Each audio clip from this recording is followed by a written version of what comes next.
Good morning, everyone. Thank you for being here, and all the veterans, thank you for your service. This is this is a topic so close to my heart. I started in medical device cybersecurity about 13 years ago, and that was because I didn't have a choice. My boss told me to do. I was the youngest clinical engineer in the team that shared an office with the most experienced one. He did not want to work with IT because they had 87 slides in a ServiceNow training for change management. So the next option was me because I wasn't going to say no to my boss.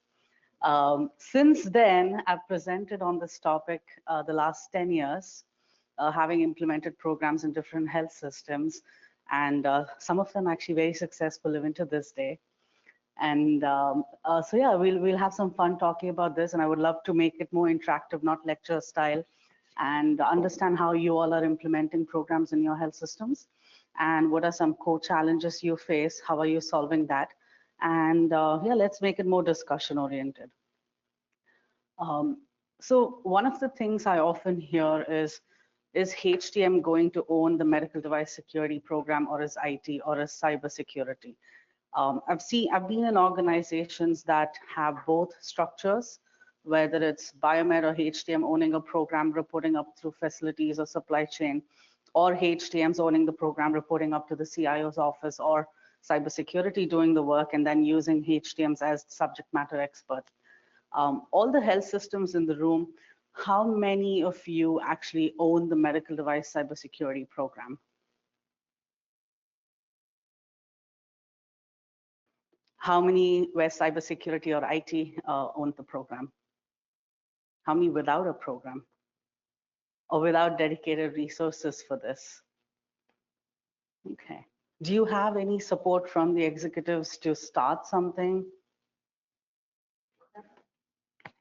Sorry? Okay, then that's a good discussion for today then. This has been a challenge. There's different reasons for that, but the last couple years, at least in the industry, we've seen organizations trying to be more lean, cutting costs, lowering operational budgets, trying to lower capex as well. And because of that, just two primary things: accurately inventorying devices, and second, what kind of vulnerabilities do I even need to remediate? Because there are just so many. That's becoming like a never-ending challenge. So with that, we want to talk about one, what can HTM teams do more without burdening their existing staff, without adding too much more to their plate, and also keeping the budgets a bit lean. This is just the state of the art now. I mean, there's a lot of data. Healthcare continues to be a prime target, and just in the last 90 days, we've seen about 130 ransomware attacks, and phishing has gone up by 442% in the second half of last year, going into the first half of this year. And just in April of this year alone, there were 66 breaches in healthcare, affecting close to 13 million individuals.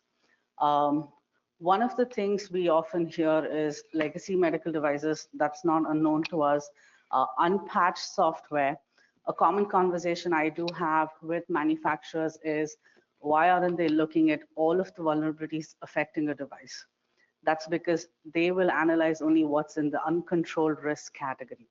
There's two ways manufacturers will look at it, as controlled risk and uncontrolled risk. That is how they are keeping their resources lean as well. And anything, I mean, there might be exploitable vulnerabilities in that control risk category, but you don't often hear about that. A lot of breaches were traced back to third parties, so vendors, software libraries, service providers, and that has been one of the core focus for this year as well among healthcare systems. This is not new information for a lot of you in the room, why medical devices and IoMT need special treatment. Anyone here that is willing to share if you've experienced an event or some sort of an incident around a medical device? Say a malfunction happening, or just something, not working because of a cyber-related issue. And Robert H. Stewart Children's Hospital, they had a cyber attack into cath lab, Mm-hmm.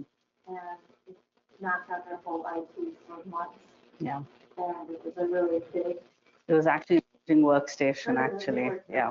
But it was like a very big deal. Yeah. And, Yeah. I think almost 2 or 3 months their IT systems were down. That was a pretty big deal. I've had one within, my own organization where the ultrasound had a configure virus and it didn't, perform as much. And we found out that that was because the vendor, the field service engineer, used a USB that actually was, ridden with malware. And yeah, we had to do some testing on all of the, ultrasounds, bring it down, and that was rendered not usable. So one, we do know that second, you can't, potential harm or death, especially cath lab, if something goes wrong and there is a patient undergoing something. Warranty invalidation, standard security scans do not work. Often it is time consuming and resource intensive to not only obtain any manufacturer specific documents, but also understand that, interpret that, and then make sure your IT teams understand that. Any defenses that are pretty standard to the health systems, you will find that most medical devices are not compatible with those, whether it's, your communication agents, your encryption, any of the firewalls, all of that. And just general fragility that goes back to the incompatibility is a lot of times we've had security controls or compensating controls causing shutdowns. I've had another issue with some patient monitors. This is not patient monitors that I've seen a lot of organizations use. It is from Draeger. And we had some discovery scans run on them. And that actually set off the watchdog timer and put it back into a factory reset mode while all of those monitors were used in ICU. So for about 2 or 3 weeks, that health system actually assumed that they were under an attack, but it wasn't an attack. It was actually their own IT team running some discovery scans. So this is exactly why, there's so many unique characteristics and why IoMT needs that special treatment and attention. So current state across the country. And I told you, this is my 10th year presenting on this topic, 12 if I count Amy, but we still have poor visibility. How many of you are confident that you have a good inventory system with your connected medical devices? That's awesome. So probably 1 or 2 in the room, actually, so that's not a good sign. So that does continue to be a core issue. Second is just the diverse ecosystem. A lot of these devices, whether it's connected or not connected, even the standalone devices, there are a lot of capabilities that can make them internet facing or make them work with another device that is internet facing. So the diversification is pretty large. Second is weak standardization. Any organizations that have a standard catalog of medical equipment, where hey, this is the preferred make, model, this is the preferred vendor, this is what we want to go with. Do you have that? Is that with Lenovo or with your customers? Okay. It's recently became Lenovo, but that's from what I've heard for 39 years. Okay. Thank you. Legacy equipment. So I think you could have, a system in place, but because the system want to share equipment when they buy equipment, they end up taking over equipment from one facility who's managing that well and putting it somewhere else where it's not managed well. Yeah. Then you end up in the same thing. And that's pretty much the extended life cycle. You want to save costs. You want to see where you can redistribute and reallocate that. So you're basically shifting risk from one facility to another. That actually brings me to governance and accountability. Well, it's a mix of 3 and 4 here. Is there are constraints related to people, budget, or the technology itself.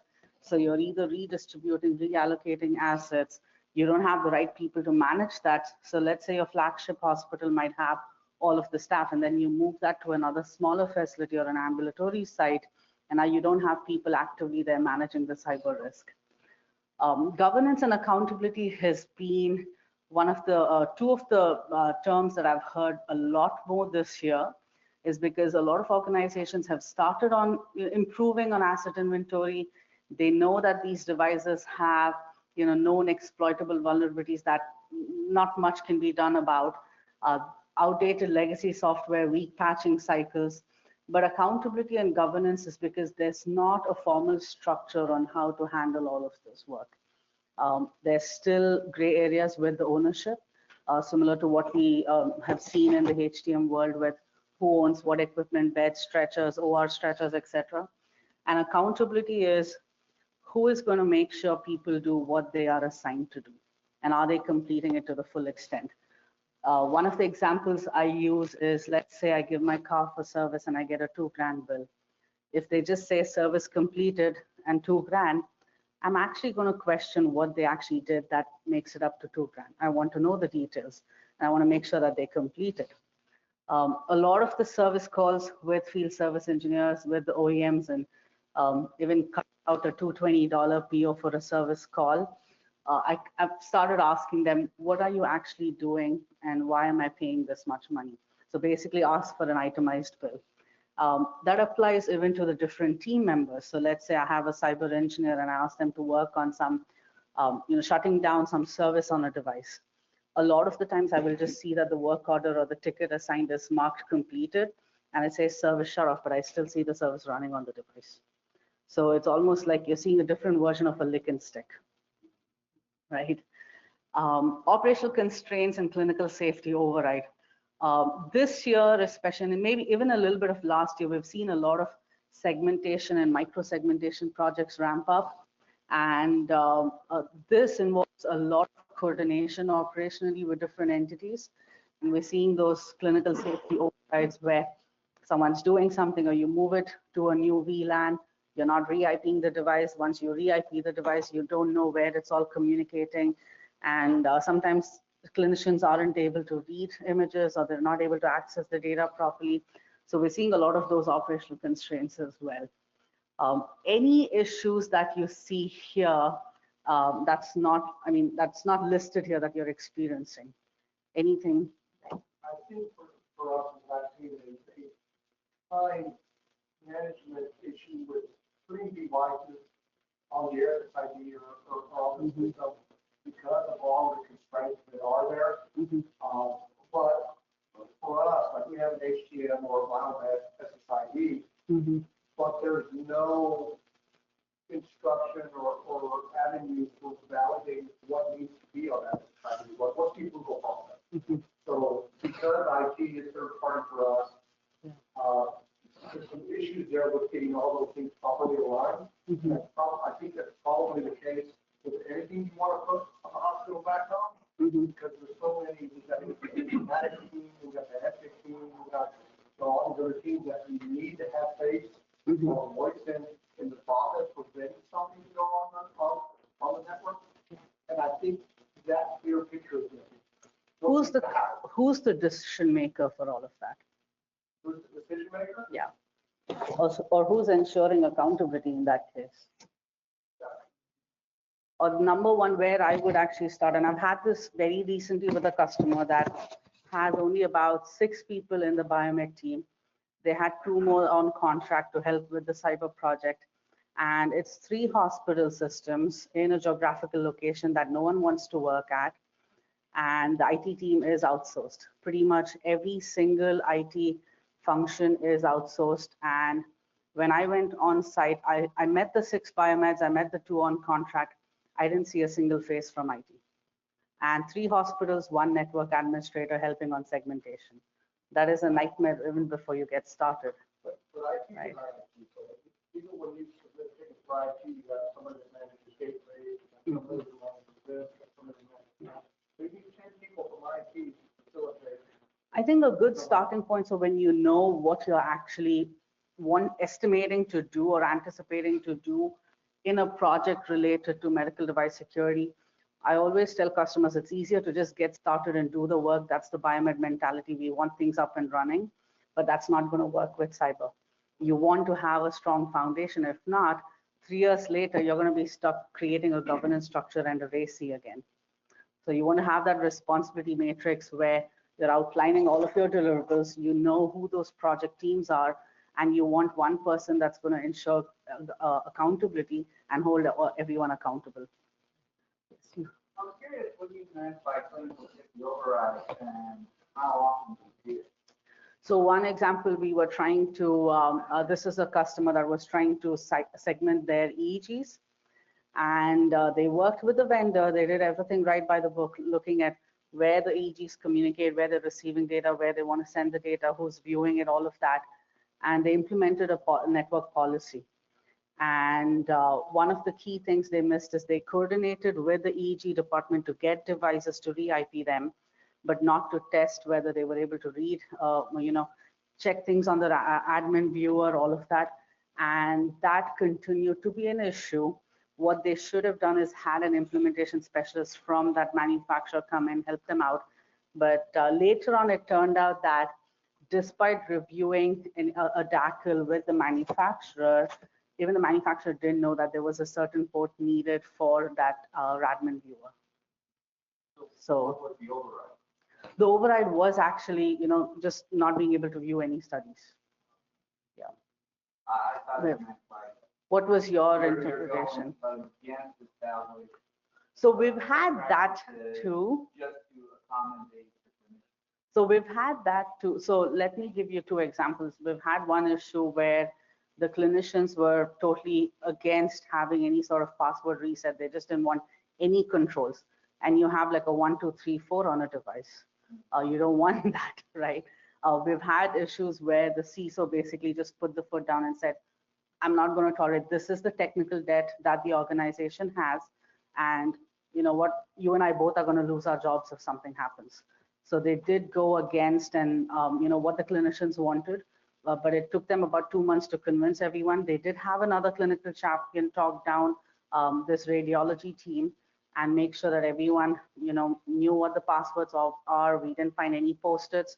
We didn't find them under the keyboards. We didn't find any 1, 2, 3, 4s after.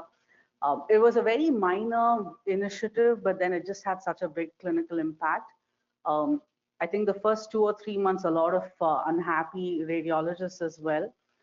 They just had to do what they were being told, but then it was basically the procurement leader, the CISO, both telling the radiology, VP that they're just going to, all of them lose their jobs if something happens. And this was an organization that was implementing a CAPA after a breach, and they were under a 5-year cap from OCR. So they used a lot of that regulatory reason also to make such a change. I think our biggest issue is we can see our connected devices, obviously through our cybersecurity platform we use, and can see what operating system it sits on. We can even see vulnerabilities and if there are patches available. But no one has ever really set up the team or the resources. Okay, we see there's vulnerability, we see there are patches available. Who's going to validate with the vendor that it doesn't break their application if we apply this patch? And who's going to do it? Who are the boots on the We ground? have a lot of experts here that actually do that. I'm just going to point it all in here. True, I think even before you, this is what I've done in my organizations. I've learned it the hard way where we've brought in a technology and everything's fancy. You just have the budget to get a tool, you implement that. But then that is just you again being on that reactive scale. Even before you buy the technology, do some sort of a, audit with someone in cybersecurity. GRC is pretty helpful for that. Do an audit and find out what are all of the tasks that you want to accomplish on a strategic level, on an operational level, and then do you have the right resources for that? Again, a lot of people that I've worked with in cybersecurity are super nice, very helpful, especially GRC, governance, risk and compliance. And they've actually helped me understand how I can use regulatory functions or regulatory requirements to showcase all the deficiencies I have and where I need budget for more resources. So I would start that way and, again, start with, a RACI matrix and understand what needs to be done. And then when you bring in a tool, or let's say you do a pilot, a 2-month or a 3-month proof of concept, you get so much visibility from a tool. You can use that data to kind of emphasize all of the deficiencies that you have. This kind of goes back to the next topic is fragmented process. So risk reduction is where we're talking about you've had a decent understanding of all of the cybersecurity issues and you want to reduce that risk. We've talked about silos. We've talked about diversification. I just told you about regulatory. There is still a lag in regulatory compliance and governance, around the technology adoption and threat evolution. We're seeing a lot of issues with lack of standardization, and then inconsistent risk management practices, especially for the medical device fleet. Patching cycles aren't the same. Your 24 days, 15 days, and 30 days is not going to apply to the medical device fleet. Any standard tools that IT has for encryption or firewall, or any of that, that's not going to work with your medical device fleet either. So all of this, when you have this much fragmentation, driving risk reduction does become an issue. One of the things I often tell my customers now is, as biomeds, you actually understand the devices better, and you know how to keep them functional. Use that information to educate IT teams or your clinical teams as well, and how to actually, reduce the risk. It's easier said than done, but we'll go over some details here.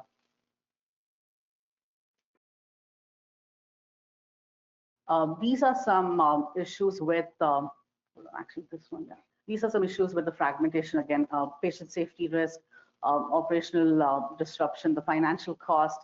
Very recently, this customer that doesn't have any resources on site and wanted to bring in some short-term resources, their cost to have cybersecurity risks reduced over a 6-month period was almost 270 grand, just by bringing in 2 contractors to do the work. But again, what about after those 6 months? They really can't keep up with all of the work that was just ramped up.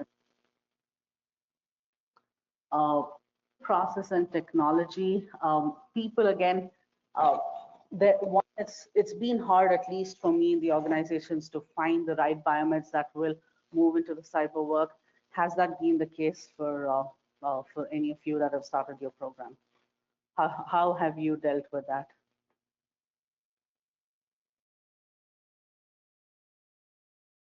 One of the things that I think is easier to take a biomed and move them to IT than the other way around, but I found that it's really the person. You can have some IT people that are very motivated and willing to learn the biomed side, and then it's a position that's as easy as the other way. Mm-hmm. And any tips that what kind of aptitude are you talking about? A lot of it has to do with interest. I mean, if somebody's not interested in it, they're not going to be a good fit.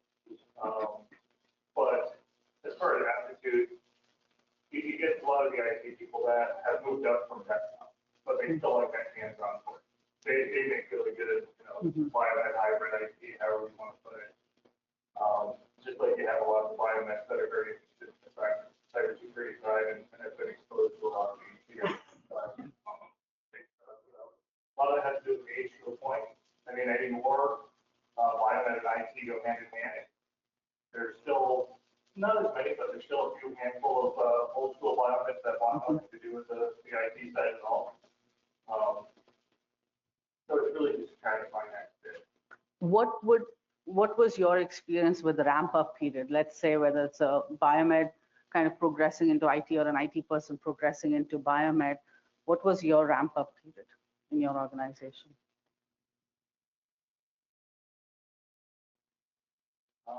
The reason I ask that is because often there's an expectation that this is already a project or program that's got delayed and pushed for so long. They want someone that will just get the ground up and running, right? So often you don't have that traditional, let's say we give this person 3 months to ramp up or 6 months to ramp up. So how do you solve that issue?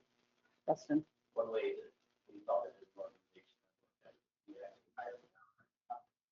to provide the staff to help us ramp up, and to grow the contract with them, to establish getting a cybersecurity expert full time with us, and then transitioning to that person or building up the team. But that person possibly, that person stays. So staff augmentation over time. But we got to, we need the resources capacity, and we don't have the knowledge yet within the internal team. So we gave ourselves some time. I think a couple of the organizations where we've tried to implement this, where you have the most experienced clinical engineers that have worked on the equipment, that have handled the IT side of things with the applications and servers and patching and upgrades and all of that. And then you do want to build some skill sets with the newcomers, or say someone that hasn't done that work, but shadowing is still an issue.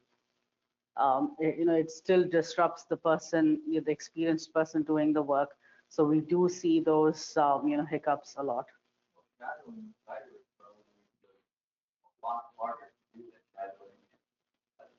Mm-hmm. What are they going to do? Just sit right next to them Yeah. and see them clicking away?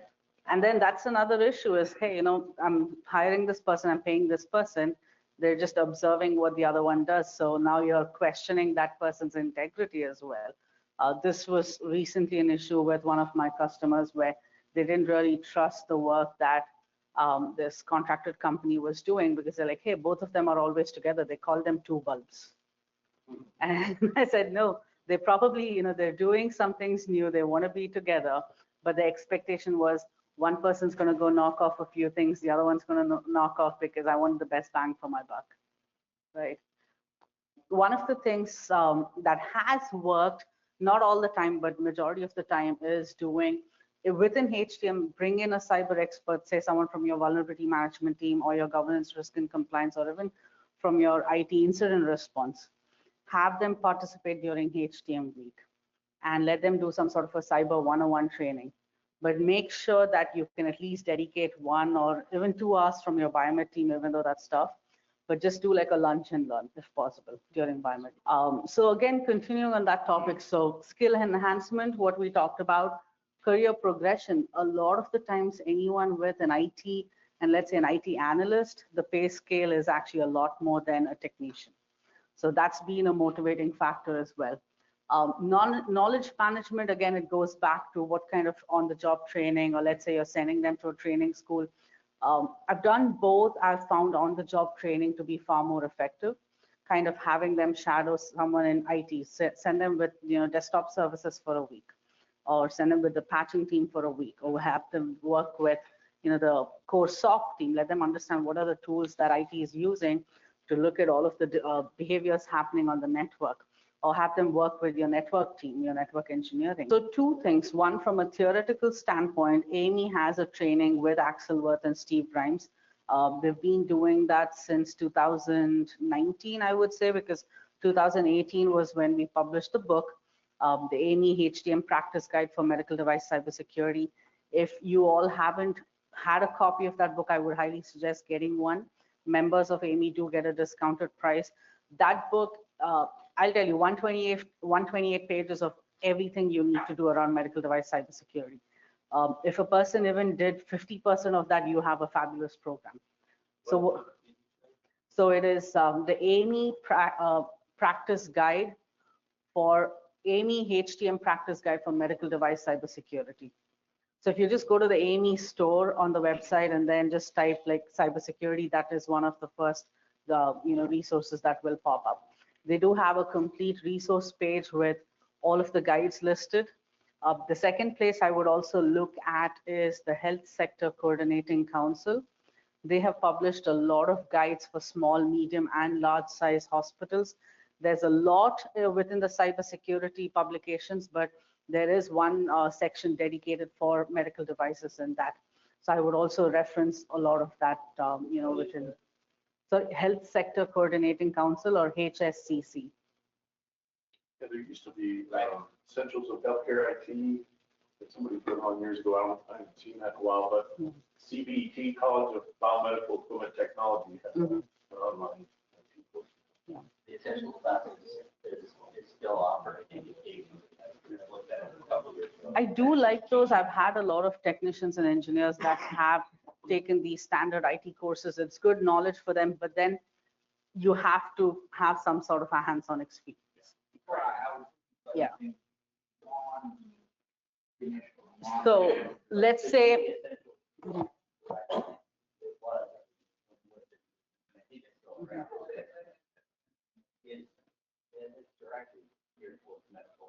what I would suggest, however, is create like an 8 or a 12-week plan if you can spare that much time. let's say 50% of that 8-12 weeks, let the potential person actually work with different entities. So go through the AIME training. It is offered few times a year, but they've reduced that because of the lack of attendees. But maybe we could all pitch to AIME together to do it more often. If not, Axel and Steve, the cost is very manageable for a health system. If you want to even bring them on site and have them work with your teams, they are willing to do that. You can even have them train exclusively for your health systems and say bring in your biomed and IT together. Once you do some sort of that refresher course to get the basics understood, have your biomed shadow different teams or different pillars within cybersecurity. And when you establish a governance, when you have that RACI matrix, find out who that resource is from your cyber team. Have them shadow biomed. Let them go around with your technician, let them go around with your imaging engineer, let them see how things are being done. But it's not just limited to a cybersecurity engineer. A lot of health systems, your cyber team is different than your general IT team. And in your IT, you have your desktop services, your infrastructure services, your network services, your firewall team, all of that. You want to understand what each team even does. So for biomed managers and leaders in the room, understand what your IT pillars are and what your cyber pillars are, and what each of those teams are responsible to do in your organization, because that will give you that understanding on who you can reach out to if you need something done in a timely manner. There is, as much as I would love to support the GEs, the Philips and Siemens, they do come with restrictions. A lot of them state about performing service and cyber updates on multi-vendor equipment, but that they do run into similar issues. I would still say you have experts at First Health Advisory. There's Renovo, Sodexo, Trimedex. Even if you can bring someone in for, like, say, 6 months or a year, I always recommend at least 2 years, because that's how long it takes to get changes done. At least a 2-year engagement with an expert like that is going to help you get things ramped up. So that's again a very reactive approach. What I've seen successful is, let's say, like, you have your call sheets in biomed. Who are the experts for different types of technologies, right? Build something. If there isn't one already in your organization, build contact or a go-to list. So who's your go-to person on the network side? Who's your go-to on desktop? Who's your go-to with field services? Who's your go-to for cyber? Who's your go-to for network engineering? That has often helped. But again, when you do form a governance structure or a governance committee, you have a RACI, that's going to tell you where you don't have those go-to people, and you want to form that call sheet or a contact sheet, whatever you want to call that.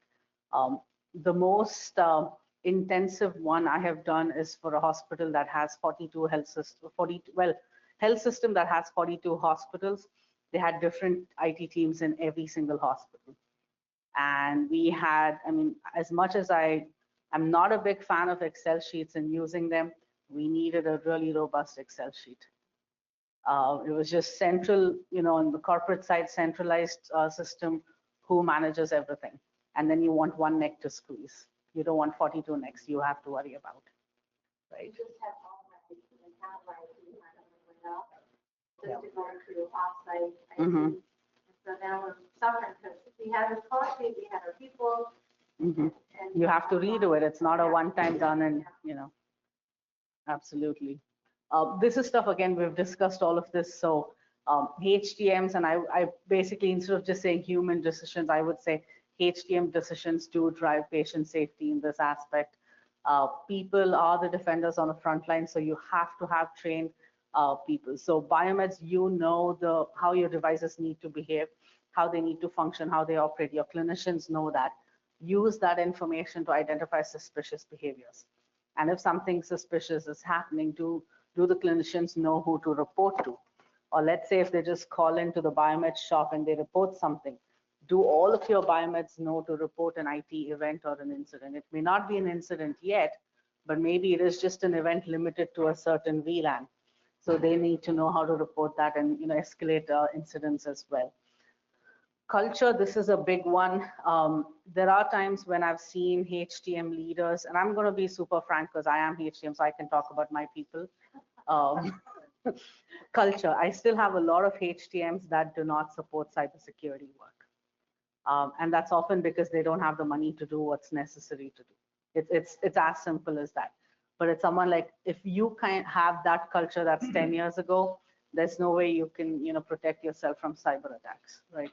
So you want to make sure that even as much as your leader, your executive leader, whoever you report to in, supply chain or even facilities, they have the right mindset for cybersecurity, and embedding cybersecurity in your daily clinical workflows. That is your biomed workflow, as well as, training the clinicians.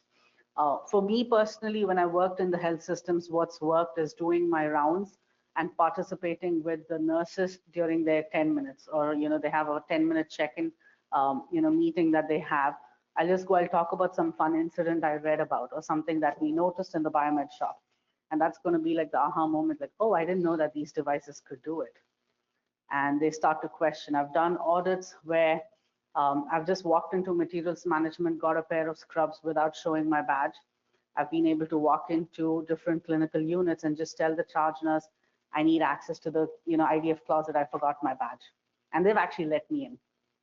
And a malicious actor will be able to disrupt a lot of services when that happens. So we've done a lot of these socialized audits and found out deficiencies we have within our own organizations. The fancy term is insider threat, but it'll tell you more about where you can embed cybersecurity, where you can you socialize that way compliance, vigilance, all of that becomes sustainable.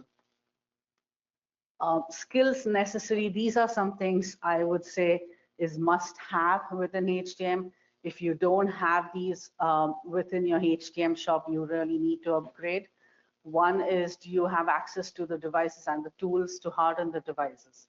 Let's say if you need to patch a device, do you know what is needed? Do you have the right contacts with the OEM or the manufacturer to give you that patch application instructions?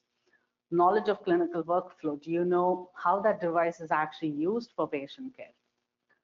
The data architecture, if there is data stored on the device, where it's being transmitted, where it's collecting the data from, where it's residing, what's the middleware, all of that stuff. Ability to coordinate with clinicians. You don't want someone just walking into an IDF closet and doing something. You want them to coordinate with the clinicians, make sure to not only to test the devices, but also testing before and after application of policies. I just named the policies here, the segmentation policies, but there's a lot more. Any kind of cybersecurity control you apply on a device, you want to make sure that you test it before and after. Biomed are really good at that. I need that as well. Let's say biomed can hold IT accountable. Why not? Yeah. It's one of the things I often see is, I'm sure you all have, is finger pointing. That's just not going to work. Some of the times I've actually had to call out people and say, hey, you know what, just go to therapy. You're over your 30s, your 40s. There's no more finger pointing. Just take accountability. Experience in restoring functionality. So things are going to go wrong. You need to know how to get them back into a functional state. And for that, you need HTM skills, right? So restoring functionality, whether you want to go back to a previous config or a good known state, you want to make sure that your HTMs that are doing this work actually know how to restore the functionality. Ability to understand manufacturer information. MDS2s, SBOM, I'll tell you, a lot of times even I don't understand what's in there. So you want to have your IT experts help you with that. Contractual information. For those, I mean, there are so many devices that may actually cover, cyber work within the contract limitations. Make sure that you have access to the contracts. You know what you're going to pay for. You don't want to just pay manufacturers because you're calling in for a, cyber issue. You want to see your contract information. If not, when you have your contractual cycles come up, that's a good reason to reevaluate them. A lot of my customers now are looking into their contractual terms and conditions and putting in the right language that will allow them to keep the costs low and actually bring in the manufacturer experts rather than using their own resources that also will save time. And I mean, I've actually used strategic sourcing for that work. They are excellent negotiators. They know how to get, things done. So we often use their support to, get the right language in there. Not just validation, but. So implementation again is a very big term. Manufacturers will push back when you just say all in any cyber implementation. You have to be very specific. So so one of the customers, what they did was they have a product, they have Asimily, and we're like, anything that Asimily identifies, we want to make sure that your team is responding within a certain SLA. So say critical, high, medium, low. This is the SLA we want, at least a response. Even if you don't come in and do the work, give us a response. These are assets that we own. At the end of the day, we're going to install what we want as long as it doesn't disrupt the functionality, right? So you want that to be a starting point. Second is patching. A lot of the times, patching cycles do not align, but have at least some sort of a verbiage that will help you hold the vendor accountable. So majority of the customers I have worked with on the, on different service engagements, for critical, they've had at least a 45-day timeline. IT does not like that. My cyber team does not like that. But then 45 days is how much time we give the manufacturer to send someone, have that FCO, send someone and actually do the work. If they can't send someone, they have to provide detailed instructions to that biomed leader, and they will actually get the work done, or at least be available on call. So it's easier to enforce them if you have it in your contract. But even before you have something in your contract, what does your medical equipment management plan say? What is your organizational policy? So start from the very top. So anytime a manufacturer, I mean, they might push back and they say, all right, we're not actually obligated to do this. This is my organizational policy, my supply chain, my asset management policy. So if you cannot comply with that, you're actually not going to get through your security risk assessment and get the legal signal. Skills essential, going back, these are just various ways you can actually protect these devices or secure these devices. Majority of the organizations are still doing patching and segmentation work, but some of the more easier ways to do it is actually harden the device, harden the network. If you don't need certain services or certain functionality in a device, block it or shut it off. If you don't need certain communication pathways on your network, why do you have them open? So that's why when we talked about network, working with the network teams and kind of reactive approach to firewall management, find out with your device owners or manufacturers, what are those network ingress and egress rules? How do I need to have what kind of a baseline configuration I need on the network? And then you work with your firewall team, your network engineering team, review all of that. It might be a little bit of a nightmare if the network team is short-staffed, but then it starts small. Organizations that are just starting off with these microsegmentation projects, I have them looking at high-value, imaging assets first, and then making sure they have their own dedicated VLAN. You have VLANs, different sites, and then there are a set of ingress egress rules for that, where those devices communicate, where they don't communicate, and you have some, basic rules. They do not communicate, no external traffic, no internet browsing, there's no SNMP scanning.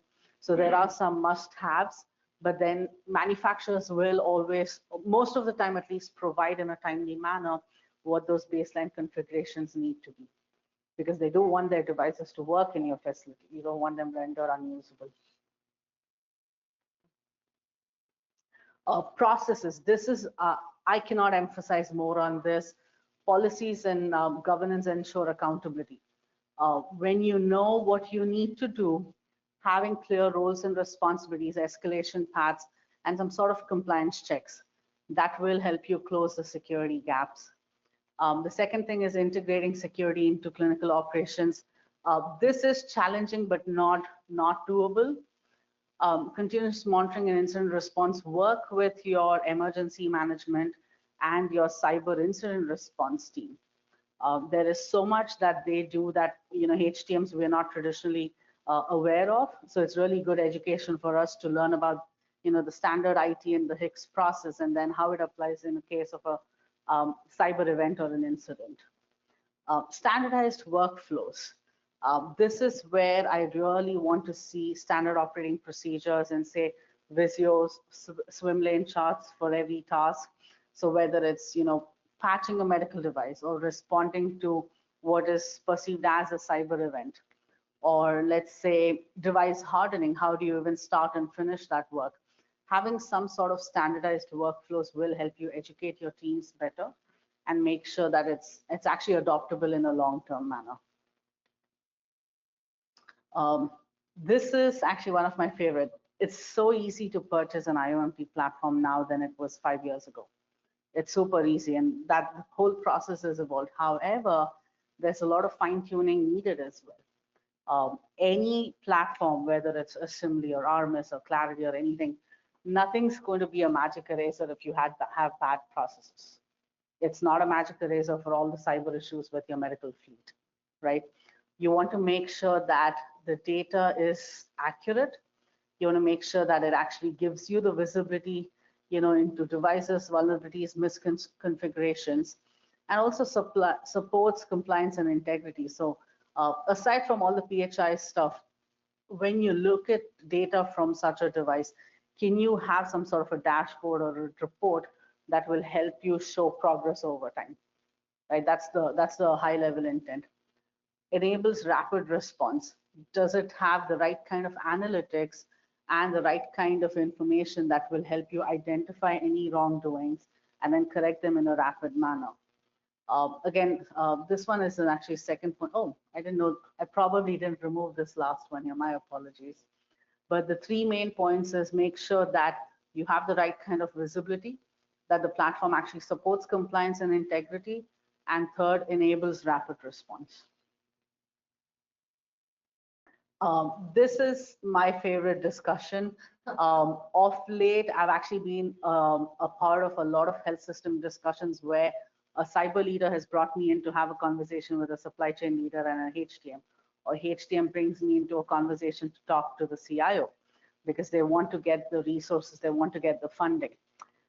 When you don't know how to articulate ROI, or let's say the technical debt, getting that executive buy-in is going to be really hard.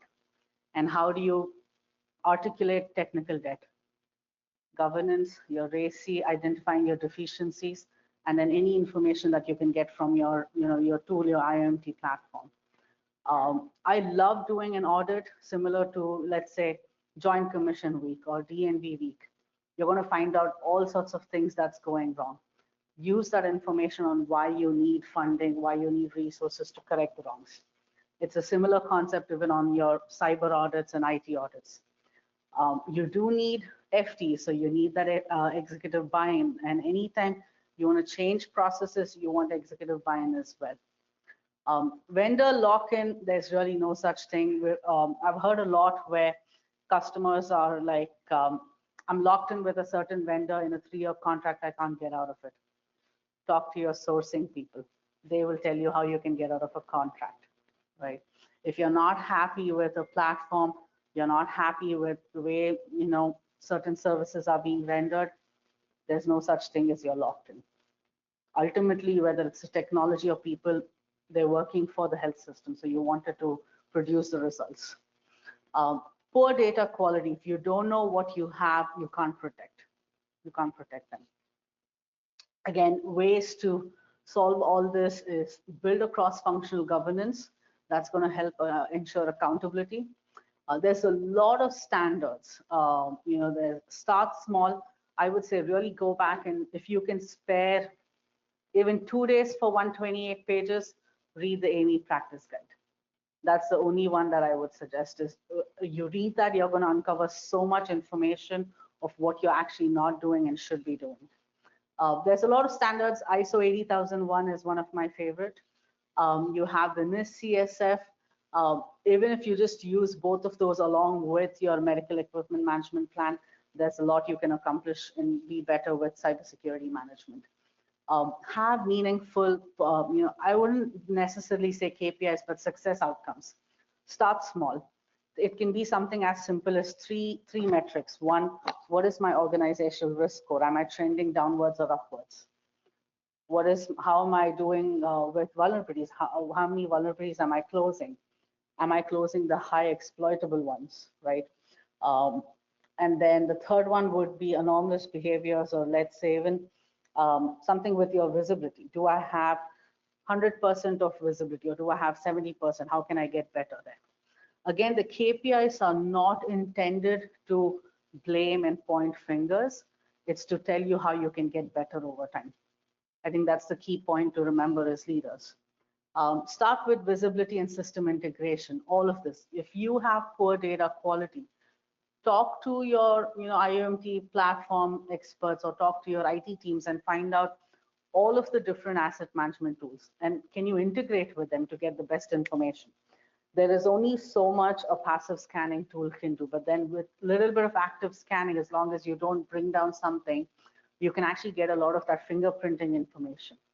What is the operating system? What's the application? What are some other capabilities of a device? All of that information, you can actually integrate that into one single platform, so you have a clear understanding of everything of that device. Now, even when you do all of this, you need some methodology to assess the effectiveness of all your risk reduction activities. Maturity assessments, I love working with Cyber GRC for that. They have some really good ways of doing assessments, and make sure that you have incremental improvements. I love this term, crawl, walk, run progression. Don't just think that within a year you're going to have the best program. That's never going to happen. Right? Start with visibility, do some sort of integration, see if there is some sort of a predictive resilience indicator. So in the product that you have, can you simulate certain risk reduction activities and see how your risk score will look, say, 6 months from now? Or if you were to close, say, 1,000 high risk vulnerabilities, how is my risk score going to look like? You want to have some sort of a predictive factor there. Collaboration between these three entities, and I list out IT and security as two separate entities because that's how most organizations are.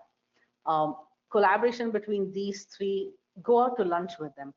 I think just like biomed, cyber people love having lunch, or even just meet for dinner and drinks, but that's actually going to facilitate some collaboration. A lot of the times I have talked more and gotten more support over lunch than in meetings, right? Continuous monitoring culture. When you have the right collaboration, you're starting small, you know where you're doing wrong, you're going to build a culture that is going to monitor for those wrongdoings and not do them again. Vendor partnerships, as much as I am cynical about that topic, a lot of vendors are very supportive. Initially, the costs are going to be high, but then creating some sort of a partnerships, have a go-to contact list even with your vendors. With all of my customers, I encourage them to work with supply chain and build a list.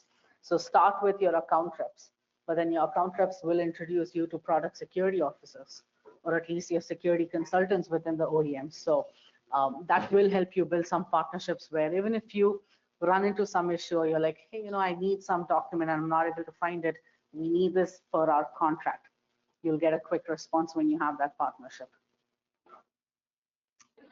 So the last one is, again, assessing risk reduction activities and the effectiveness.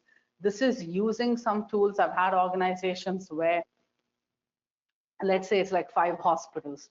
3 of them use one platform, 2 use another, and no one wants to get rid of one or the other. Like, hey, use both of them and actually look at what are some core topics you want to evaluate. Evaluate both the technologies. Are you getting the right ROI and value? This will help you standardize. This will help you hold both of them accountable to get the work done, and then also your own teams to get the work done. So this is just an example. You can take photos of that, but then I would always suggest work with experts in the industry, whether it's Firstel, Lenovo, anyone. So you can actually build your own success criteria that fits your organization the best, and then use that to evaluate any technologies you have, or any sort of value you want to see over time. That's it. We still have a minute left. Any questions?